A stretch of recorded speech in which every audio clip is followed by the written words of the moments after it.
বাংলাদেশ থেকে ধর্মীয় নিপীড়ন এড়াতে ভারতে যাওয়া সংখ্যালঘু সম্প্রদায়ের সদস্যরা পাসপোর্ট বা অন্য কোনো ভ্রমণ নথি ছাড়াই সেখানে থাকতে পারবেন। শুধু বাংলাদেশ নয়, পাকিস্তান ও আফগানিস্তান থেকে প্রবেশ করা ব্যক্তিরাও এই সুবিধা ভোগ করতে পারবেন। সোমবার ভারতের স্বরাষ্ট্র মন্ত্রণালয় এই সংক্রান্ত আদেশ জারি করেছে।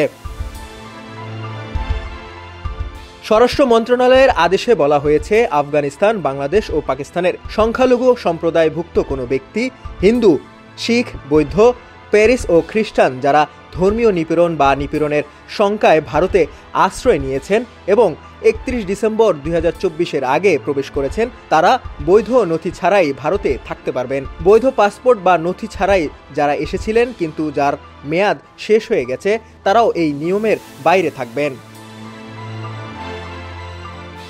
এই আদেশটি কার্যকর হয়েছে সদ্য পাশ হওয়া 2025 সালের ইমিগ্রেশন ও ফরেনস অ্যাক্টের অধীনে।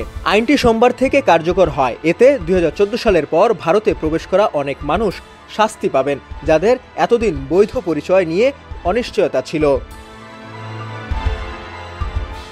এর আগে নাগরিকত্ব আইন বা সিএএ অনুযায়ী বাংলাদেশ, পাকিস্তান ও আফগানিস্তান থেকে ধর্মীয় নিপীড়নের শিকার হয়ে আসা সংখ্যালঘুরা যারা 2014 সালের 31 ডিসেম্বর বা তার আগে ভারতে প্রবেশ করেছেন, তারা ভারতীয় নাগরিকত্ব পাওয়ার যোগ্য হয়েছিলেন।